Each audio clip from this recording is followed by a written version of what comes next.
গত ক্লাসে পাটিগণিতের 1 number lecture sheet number সিস্টেমের পার্ট 1টা কমপ্লিট করেছিলাম। 1 থেকে 100টা অঙ্ক ছিল পার্ট 1। আজকের শিট যেটি দেখতে পাচ্ছ, স্ক্রিন শেয়ার করেছি, সেখানে সংখ্যা পদ্ধতির পার্ট 2 অলরেডি আমি এটা পিডিএফ করে তোমাদেরকে দিয়ে দিয়েছি। এটাতেও প্রায় 100টা অঙ্ক রাখা হয়েছে, 95টা। এবং এরপরে আসছে পার্ট 3, সেখানেও আরো 100টা অঙ্ক রয়েছে। এই 3টা পার্ট মিলেই কিন্তু একটি লেকচার শিট সংখ্যা পদ্ধতি। এটি সকল চাকরির জন্য অত্যন্ত গুরুত্বপূর্ণ একটি টাইটেল। এমনও দেখা যায় কোনো কোনো পরীক্ষায় 10টা 20টা অঙ্কের মধ্যে 8 থেকে 10টা প্রশ্ন আমাদের এই 300টা অঙ্কের মধ্যে থেকে রিপিট হবে ইনশাল্লাহ। তো সংখ্যা পদ্ধতি, এখানে আমরা কি কি শিখতে যাচ্ছি একটু ধারণা দিই শুরুতে। একবারে টাইপ 1 আমরা শিখবো অঙ্ক এবং সংখ্যার মধ্যকার পার্থক্য, বাস্তব এবং অবাস্তব সংখ্যা, কাল্পনিক সংখ্যা সম্পর্কে ধারণা নিব, জটিল সংখ্যা কোনটা বুঝতে হবে। এরপরে সব থেকে ইম্পর্টেন্ট তোমাদের জন্য ধারাবাহিক বা ক্রমিক সংখ্যার গড় নির্ণয় এবং ধারাবাহিক বা ক্রমিক সংখ্যার যোগফল নির্ণয়, যেটাকে ধারাবাহিক বা ক্রমিক সংখ্যা বলে, ওটিকেই সমান্তর ধারা বলা হয়। এইটি বেশি বিশেষ করে ইম্পর্টেন্ট হলো এই যে পার্ট 3। দেখো, গত বিসিএস 2023 সালে প্রাইমারিতে 2টা জেলায় প্রশ্নটা করেছিল, 2টা পেজেই।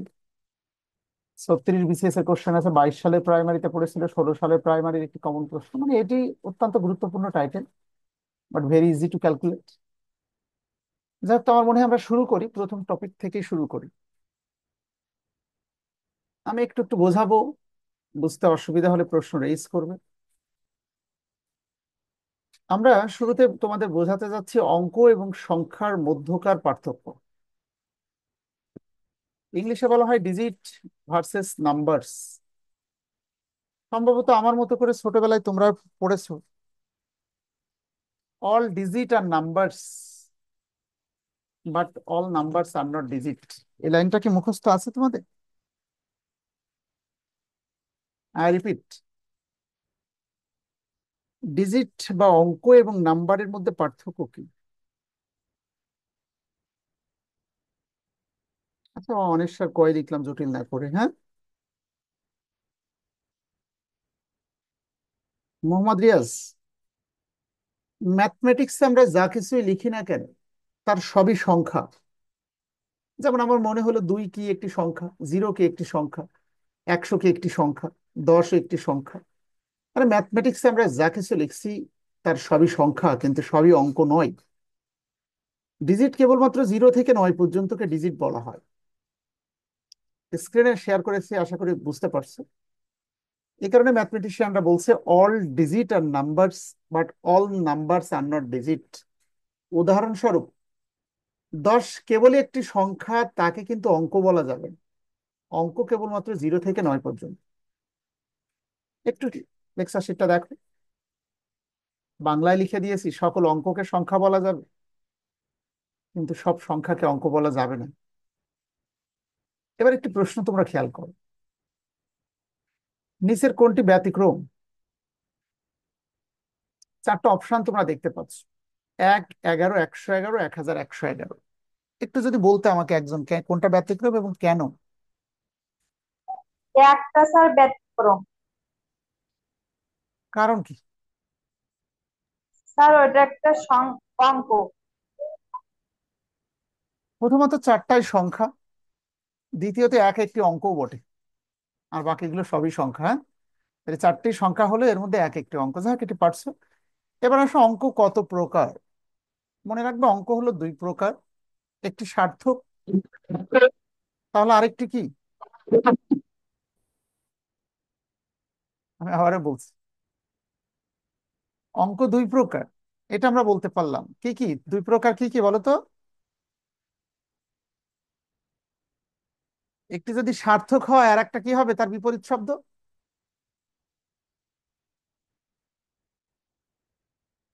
দেখো, সার্থক অঙ্ক 2 প্রকার, একটি সার্থক, আরেকটি কি?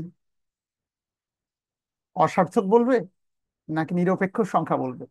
দেখো, সার্থক অঙ্ক যার মিনিং রয়েছে, আমরা শুধুমাত্র জানি 0 একটি সার্থক অঙ্ক নয়, 0 ছাড়া আর সবই সার্থক অঙ্ক। Zero is neither positive nor negative, সংখ্যা রেখা এটা ধনাত্মক না আর এটা ঋণাত্মক না। সংখ্যা রেখা ডান পাশে ধনাত্মক, বাম পাশে ঋণাত্মক।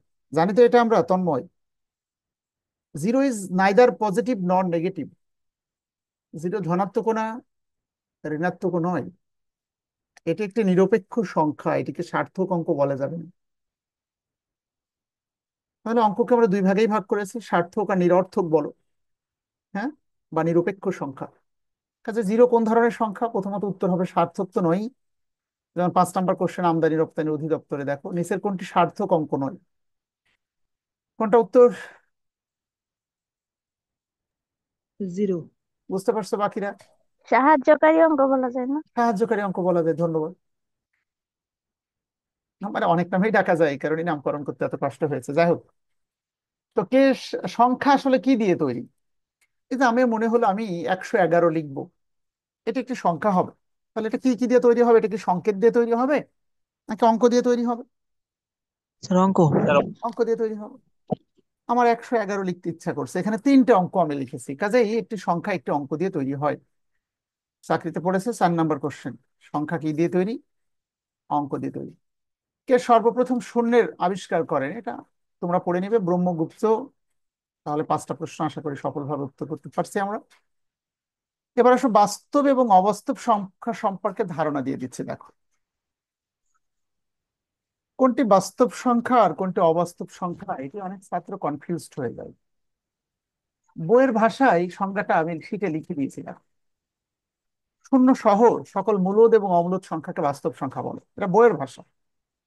এবার এই সংজ্ঞাটা দিলে অনেক ছাত্র আমাকে প্রশ্ন করে ফেলে, স্যার মূলদ এবং অমূলদ সব সংখ্যাই বাস্তব সংখ্যা, কিন্তু কোনটা মূলদ কোনটা অমূলদ এটা তো আমি জানি না, কারণ তাকে আবার মূলদ অমূলদ শেখাতে হয়। এই কারণে আমার পক্ষ থেকে সাজেশন, এই পৃথিবীর সকল সংখ্যায় বাস্তব সংখ্যা যা নাকি তুমি লিখতে শিখেছো। উদাহরণস্বরূপ, একজন ছাত্র ধনাত্মক সংখ্যা লিখতে পারে, ঋণাত্মকও লিখতে পারে, দশমিক সংখ্যাও লিখতে পারে, ভগ্নাংশও লিখতে পারে, স্কোয়ার রুট বা বর্গমূলও সে জানে। আবার তাহলে এই যে যত ধরনের সংখ্যা আমি লিখলাম, একটা ম্যাথমেটিক্সে যে অ্যাঙ্গেলেই সংখ্যাটা লেখা থাকুক না কেন, এটা ধনাত্মক হোক ঋণাত্মক হোক যে ভাবেই থাকুক না কেন, মাইনাস নয় দুঃখিত, তাহলে ঋণাত্মক হোক ধনাত্মক হোক, দশমিক সংখ্যা হোক ভগ্নাংশ হোক বর্গমূল হোক, বলছিলাম ম্যাথমেটিক্সে যত ভাবে একটি সংখ্যাকে আমরা লেখা শিখেছি তার সবই বাস্তব সংখ্যা, শুধুমাত্র অবাস্তব সংখ্যা ব্যতীত সবই বাস্তব সংখ্যা। তাহলে কষ্ট না করে অবাস্তব বা কাল্পনিক সংখ্যা কারা, এদেরকে আমরা চিনে নিলেই ভালো হয়। তাহলে অবাস্তব সংখ্যা মানে বাস্তবে যার কোনো ভিত্তি নেই, এর আরেকটি নাম আছে, এটাকে কাল্পনিক সংখ্যাও বলা হয়। অবাস্তব সংখ্যার আরেকটি নাম হলো কাল্পনিক সংখ্যা, মানে বাস্তবে যা সম্ভব নয়। ম্যাথমেটিশিয়ানরা যে সংখ্যাকে বাস্তবে ক্যালকুলেশন করতে অপারগতা প্রকাশ করতে চেয়েছে, বাস্তবে যা সম্ভব নয়, সেটি অবাস্তব বা কাল্পনিক সংখ্যা। তাহলে ছাত্র হিসেবে আমরা শুধু জানবো অবাস্তব বা কাল্পনিক সংখ্যা কোনটি। তো এখানে সংখ্যা লিখে দিয়েছি, সংজ্ঞাটা লিখেছি দেখো আমি। ঋণাত্মক সংখ্যার বর্গমূলকে কাল্পনিক সংখ্যা বা অবাস্তব সংখ্যা বলা হয়। ঋণাত্মক সংখ্যার বর্গমূল, ধনাত্মক না। এই যে -8 হোক -9 হোক, ঋণাত্মক সংখ্যা ও বাস্তব সংখ্যা, এটা বাস্তব, কিন্তু ঋণাত্মক সংখ্যার বর্গমূল একটি কাল্পনিক বা অবাস্তব সংখ্যা। আমি তো বোঝাতে পারছি? তাহলে পৃথিবীর সকল সংখ্যায় বাস্তব সংখ্যা, শুধুমাত্র কাল্পনিক সংখ্যা বা অবাস্তব সংখ্যা ব্যতীত। এবার একটু বলো দেখি অনিক মাহমুদ, কাল্পনিক সংখ্যা বা অবাস্তব সংখ্যা কাকে বলে?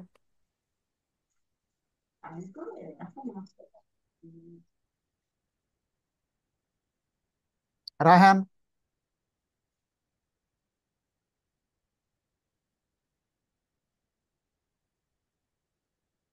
অবাস্তব সংখ্যা সংজ্ঞাটা লেখাই আছে, স্ক্রিনে দেখা যাচ্ছে তো। ঋণাত্মক ঋণাত্মক সংখ্যার সংখ্যার বর্গমূলকে কাল্পনিক সংখ্যা বলে, হ্যাঁ মিথুন বলছে। কাল্পনিক সংখ্যা বা অবাস্তব সংখ্যার ইংলিশটা দেখো। কাল্পনিক সংখ্যার ইংলিশ হলো ইমাজিনারি নাম্বার। ইমাজিন মানে কল্পনা করা।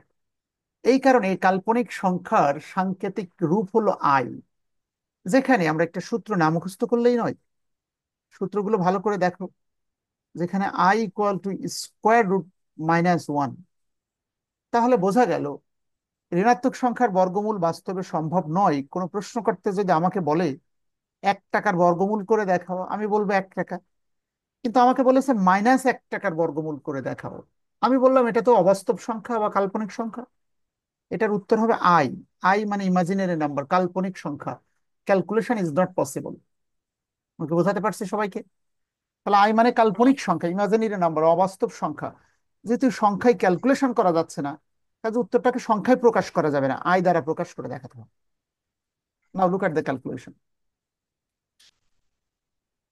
কাজেই তোমার কাছে যদি প্রশ্ন করি 4i, এটি কি সংখ্যা, মনে রাখবে যেখানে আই আছে সেটি কাল্পনিক বা অবাস্তব সংখ্যা, কারণ এখানে একটা আই আছে। আই মানে ইমাজিনারি নাম্বার, কাল্পনিক সংখ্যা। এবার দেখো বিসিএস পরীক্ষার মতো পরীক্ষায় যদি এই প্রশ্নটা পড়ে -16 ইকুয়াল টু হোয়াট, তাহলে আগে আমরা প্রশ্ন দেখেই বলবো এটি কাল্পনিক সংখ্যা, এটি তো বাস্তবে ক্যালকুলেশন সম্ভব নয়। এটিকে সম্ভব করতে হবে কিভাবে? এই যে কাল্পনিক সংখ্যার সূত্র আমরা জানি, স্কোয়ার রুট -1। কাজে যেখানেই ঋণাত্মক সংখ্যার বর্গমূল আমরা পারি না বিধায় সংখ্যাটিকে ধনাত্মক এবং ঋণাত্মকের গুণফল দিয়ে অ্যাডজাস্ট করতে হবে। যেমন 16 16ই রাখলাম, মাইনাসের কারণে -1 লিখলাম। 16 1 16 যা ছিল সম্ভবত তাই লিখেছি, জাহাঙ্গীর আলম, বগুড়া। 16 1 16। ধনাত্মক এবং ঋণাত্মক সংখ্যাকে এবার সেপারেট করে দিলাম। এবার এটার বর্গমূল করতে কোনো বাধা আমার নেই, সারি সারি 16। আর এটার সূত্র কিন্তু তোমরা জানো, আই। তাহলে সঠিক উত্তর কত? 4i। তাহলে -169।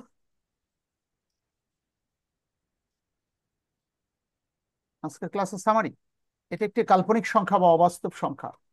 ঋণাত্মক সংখ্যার বর্গমূলকে কাল্পনিক সংখ্যা বলে। বাস্তবে এটির বর্গমূল সম্ভব নয় বিধায় সংখ্যাটাকে ধনাত্মকটা সেপারেট করে, মাইনাস সাইনের জন্য -1টাকে সেপারেট করে ফেলে, এবং পরবর্তী লাইনে ধনাত্মক আর ঋণাত্মকটাকে 169। বলো মিথুন এবং তন্ময় কত হবে? স্যার 14। স্যার 13, 13 × 169। 13 13 169, তাই না? আচ্ছা বলো তো তাহলে স্কোয়ার রুট -1, এটা তো আমরা একটা সূত্র জানি, এটা একটা কাল্পনিক স্যার সংখ্যা, এর মান আই কত? হবে আই। আই। আই। আই। তাহলে নেগেটিভ আছে মানে সম্পূর্ণটাকে নেগেটিভ ভাবার দরকার নেই, শুধু -1টাকে সেপারেট করে ফেলবেন। নাও দুটো সূত্র জানলে আমরা এই অঙ্কগুলো স্মুথলি পারবো। এবার আসো রিয়েল বিসিএস এর কোশ্চেন দেখি আমরা সবাই মিলে। আর তাহলে একটু খেয়াল করো, 3i 5i 7i, যেখানে আয় আছে ওটা কি বাস্তব সংখ্যা নাকি অবাস্তব বা কাল্পনিক সংখ্যা? অবাস্তব সংখ্যা। স্যার কাল্পনিক কাল্পনিক। সংখ্যা। এবার প্রশ্নকর্তা বলেছে বাস্তব সংখ্যা কত প্রকার, সংজ্ঞা আমি এখানে লিখে দিয়েছিলাম। শূন্য সহ মূলদ আর অমূলদ সংখ্যাকে বাস্তব সংখ্যা বলে। বোঝাই গেল বাস্তব সংখ্যা দুই প্রকার, হয় মূলদ না হয় অমূলদ। বাস্তব সংখ্যা সেটকে কি দ্বারা প্রকাশ করা হয়, এটা আমি লিখে দিয়েছি, তোমরা একটু কষ্ট করে মুখস্থ করে নিও এই এই 3টে লাইন। বাস্তব সংখ্যা স্যার সেট। হ্যাঁ বলো।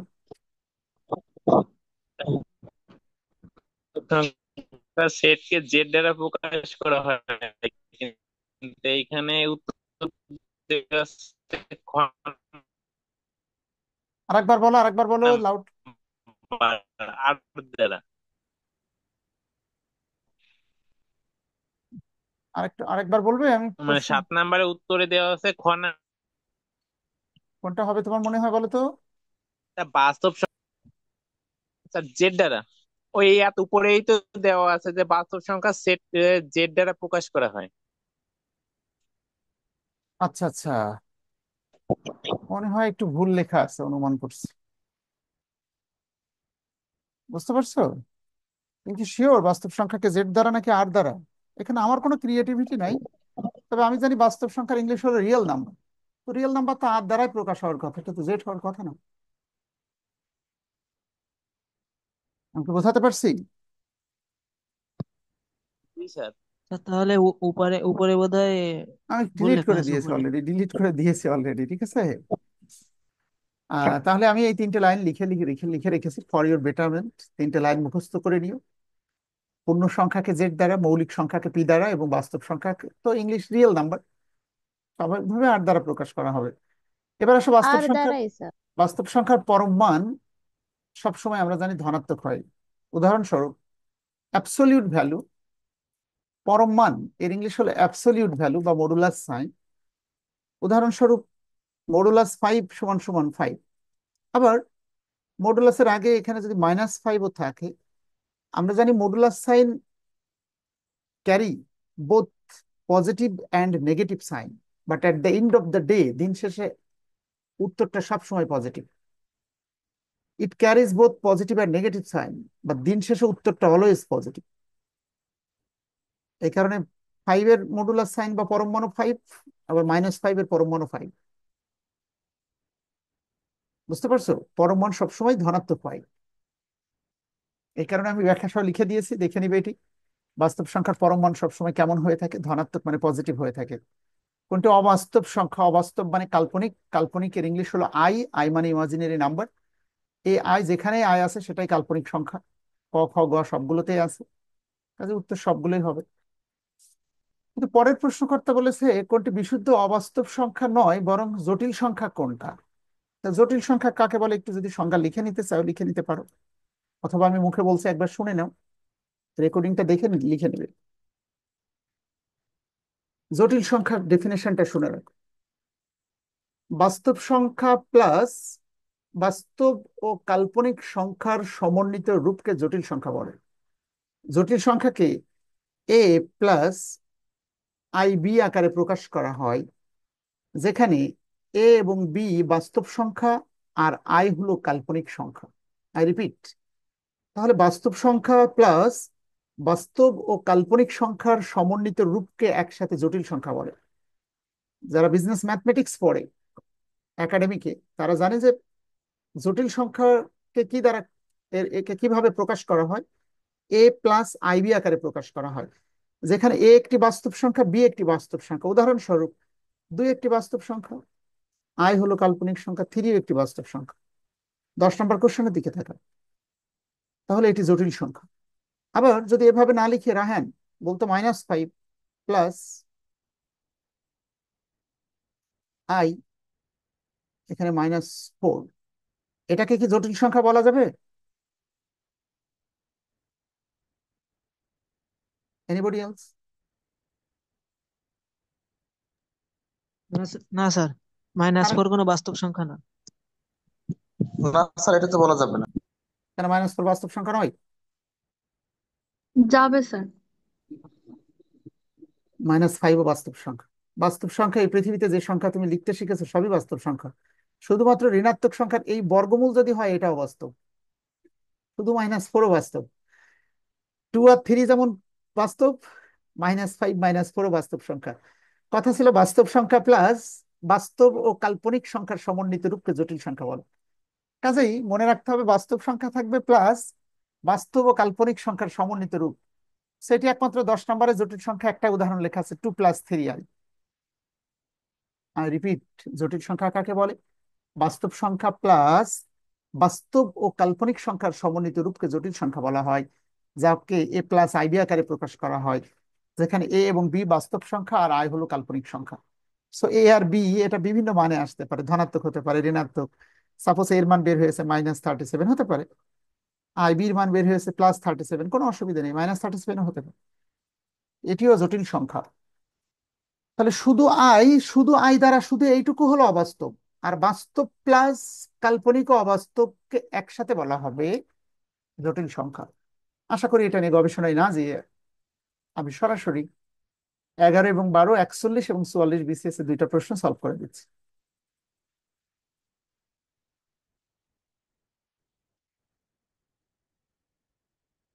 আমি একটা করে করে দেখাবো, তোমরা আমাকে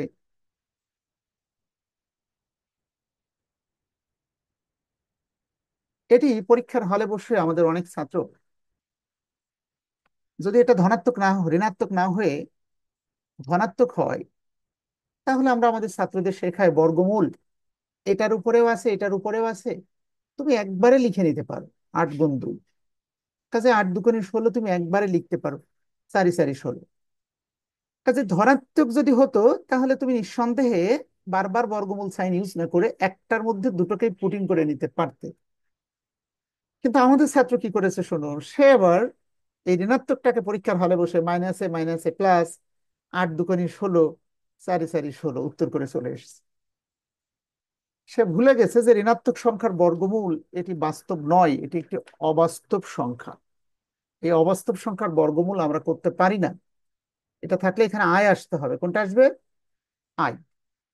সেক্ষেত্রে টেকনিক শিখিয়েছি, অবাস্তব সংখ্যার ক্ষেত্রে নেগেটিভ মানটাকে সেপারেট করে ফেলবো। দেখো তো 8 যা আছে তাই আমি লিখেছি, 8 × 1 = 8। আবার 2 × -1 যা আছে তাই লিখেছি। এ পর্যন্ত বোঝা গেছে অভিষেক এবং অনিক? Is it clear? জি স্যার। আয়ের সূত্র কি √-1।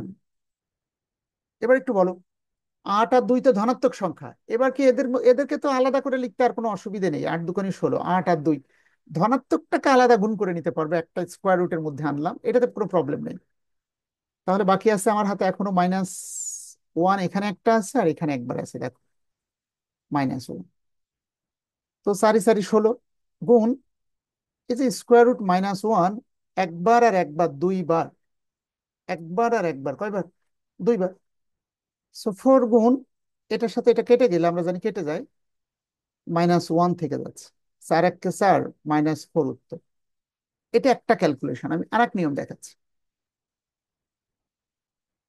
আমাদেরকে 4টা সূত্র মুখস্থ করতে হবে যদি 12 নম্বর 44 BCS এর কোশ্চেনটা তোমরা শিখতে চাও। ইফ ডিজায়ার টু লার্ন, যদি তোমরা শিখতে চাও 12 নম্বর, তাহলে আমাকে 4টা ফর্মুলা তোমাদের মুখস্থ করতে হবে, একটা সূত্র জানতে হবে এটা, আর ক্যালকুলেশন করে বের করে নিতে হবে। এটা দেখো, উভয় পক্ষকে আমি বর্গ করলাম, আই কে স্কোয়ার করলাম, তাহলে এটাকেও যদি স্কোয়ার করি তাহলে স্কোয়ারের সাথে স্কোয়ার রুট কেটে যায়, আই স্কোয়ারের মান কিন্তু -1 টাকা। খেয়াল করেছো আই স্কোয়ারের মান কত?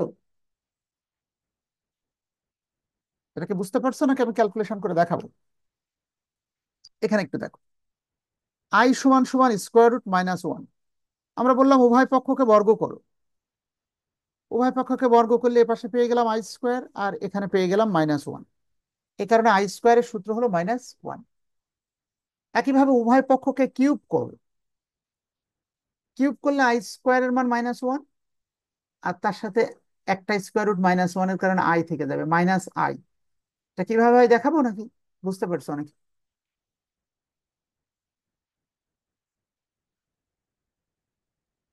এটাকে শেষ করি, একটু দেখা একটু দেখাই দেন এটা। সূত্রগুলো দেখাবো। 4টা সূত্র I⁴ পর্যন্ত জানতে হবে, এর মান হলো 1 টাকা। মনে রাখবে, আই একটি চলক, XYZ যেমন একটি চলক, এক্স কে 1 দিয়ে গুণ করলে কি হয়? x1 কে x।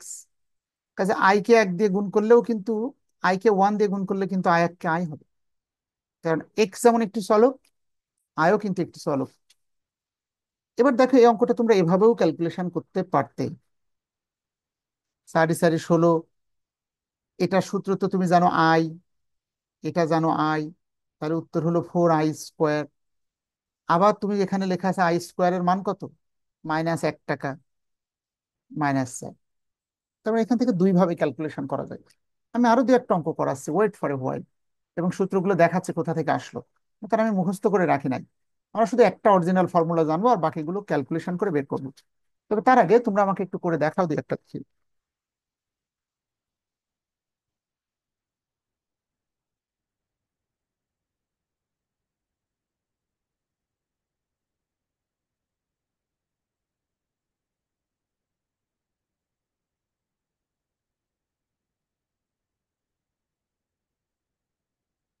সহজ করে দিই, হ্যাঁ। -16 গুণ -4।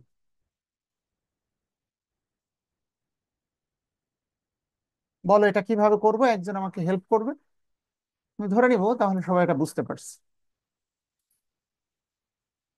কে হেল্প করবে? হিরক,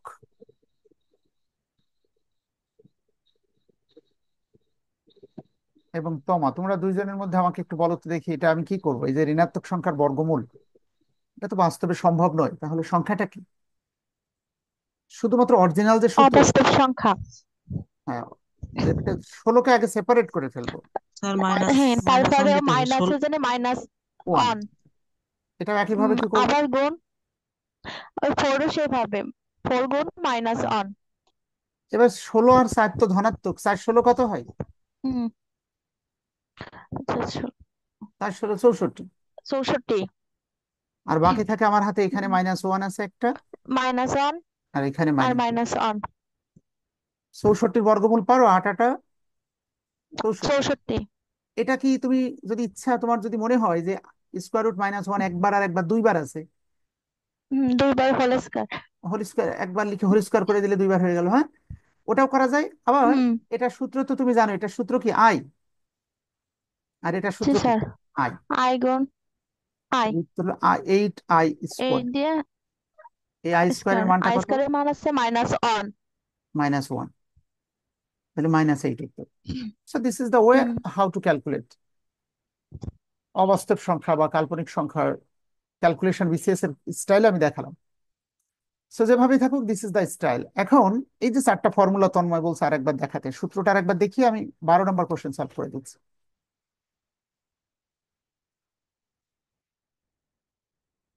তাহলে কোশ্চেন নাম্বার 12 আমি স্ক্রিন শেয়ার করি। i = -49 এর মান কত? অত্যন্ত জটিল একটি প্রশ্ন, 44 বিসিএস এর ছাত্রদের কষ্ট দেওয়ার জন্য অঙ্কটা দেওয়া হয়েছে। তো আমরা ভয় পাওয়ার কিছু নেই।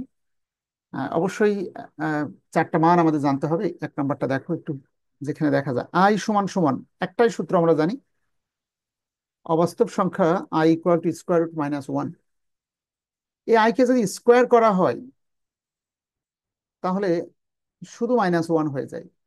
ঠিক আছে তো এই পর্যন্ত তন্ময়? আমি শুধু কিউবটা দেখাতে চাচ্ছি। হ্যাঁ স্যার। অরিজিনাল সূত্র i = √-1, কিন্তু i³ মানটা কত? কিউব হতে হলে তো উভয় পক্ষকে কিউব করতে হবে আমাকে।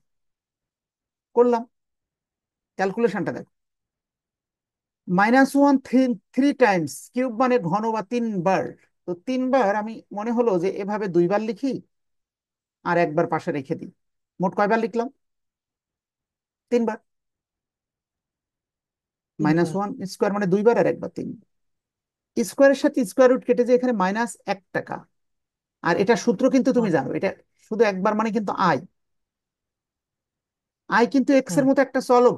এক্স কে 1 দিয়ে গুণ করতে বললে তুমি বলতে স্যার x1 কে এক্স হবে, -x বলতে।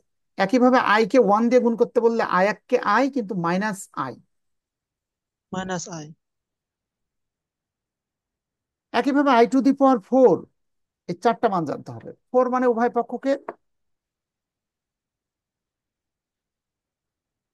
একটু দেখো, i⁴ উভয় পক্ষকে আমি যদি 4 করি, এটা তো অরিজিনাল সূত্র। i⁴ মানে -1 কতবার লিখবো? 4 বার। এই লিখলাম 2 বার, আর এখানে লিখলাম 2 বার। মোট কয়বার হলো? 4 বার, 4 বার। এটার সাথে এটা কেটে যায়, -1। এটার সাথে এটা কেটে যায়, -1। গুণ করলে 1 1 কে 1, মাইনাসে মাইনাসে প্লাস হয়ে যায়, 1 টাকা। তাহলে এই যে 4টা ফর্মুলা, অবশ্যই স্যার স্যার আই কিউবের উপরেরটা এটা মাইনাস আই হবে না? আই কিউবের i4 এর উপরেরটা। i³ = -i, দুঃখিত, এখানে মাইনাস ছিল তাই না? হ্যাঁ হ্যাঁ, ধন্যবাদ। হ্যাঁ। তাহলে এই হলো আমাদের টোটাল ফর্মুলা। এই 4টার মান আমাকে জানতে হবে। এবার 12 নম্বর কোশ্চেন, যেটা 44 বিসিএস এ তোমরা দেখছো, এটা যদি বুঝে শিখতে চাও তাহলে 2 3টা উদাহরণ আগে ফেস করো। এক, সাপোজ পরীক্ষায় পড়েছে i⁻33, যেমন বিশ্ববিদ্যালয়ের ভর্তি পরীক্ষায় পড়েছে এই অঙ্কটা। এটা সমান সমান হয় i⁻49 হলে কি হবে? -49, সেটা পরে, মাইনাসটা পরে। যে কোনো সংখ্যা থাকতে পারে, i = সাপোজ 40 = যাই থাকুক না কেন, আমি শুধু নিয়মটা হাউ টু ক্যালকুলেট একটু দেখাচ্ছি। আমরা কাল্পনিক সংখ্যার i² এবং i4 এর মান জানি। সর্বোচ্চ 4 এর মানটা আমরা জানি। i⁴ এর মানটা পজিটিভ এবং 1 টাকা। কাজে এই মানটা মুখস্থ থাকলে মোটামুটি হয়ে যাবে। এটাও লাগে মাঝে মাঝে, দরকার হতে পারে সবগুলোই। প্রশ্ন যদি আমি কঠিন করে দিই, তাহলে একটা একটা করে দেখাচ্ছি ক্যালকুলেশন। দেখো, নিয়ম হলো, যেহেতু আয়ের সর্বোচ্চ মান i⁴ এর মান আমার জানা আছে, কাজেই 4-এর সাথে এমন কিছু কিছু একটা গুণ করে ওই 33-এর কাছাকাছি পৌঁছানোর চেষ্টা করব। বলো, 4-এর ঘরের নামটা যদি পড়ি, 4-7 28, 4-8 32, 4-9 36, তাহলে কত দিয়ে গুণ করলে 33-এর কাছে পৌঁছানো যায়?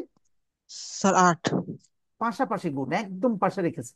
এমনটি ভেবো না যে স্যার 4-এর পাওয়ার লিখলে না, নো, 4 × 8, 4-8 32, কিন্তু ছিল তো 33, শর্টেজ আছে কত? 1। 32 হলো, এখন শর্ট কত আছে? 1। 1। i⁴ লিখলাম। সূচকের নিয়ম খেয়াল করো, সূচকের নিয়ম i⁴ 32 গুণ i⁴ সূচক বলছে দুটো আই মিলে একটা আই হবে, গুণ থাকলে পাওয়ার গুলো যোগ হয়, 32 আর 1 33। ওই সেন্সে আমরা এই 4-8 32 আর 1 33 অ্যাডজাস্ট করলাম। এখন প্রশ্ন হলো, 33 না হয়ে যদি 34 থাকতো, তাহলে 32 আর এখানে তখন কত দিতে হতো আমাকে? 2 লিখতাম। 4-8 32, আইকে স্কোয়ার করতাম, তাহলে 32 আর 2 34 হয়ে যেত। এটা বোঝা গেছে কিনা সবাই বল? i⁴ দিয়ে গুণ করে এই সংখ্যার কাছাকাছি পৌঁছাতে হবে, পৌঁছালাম।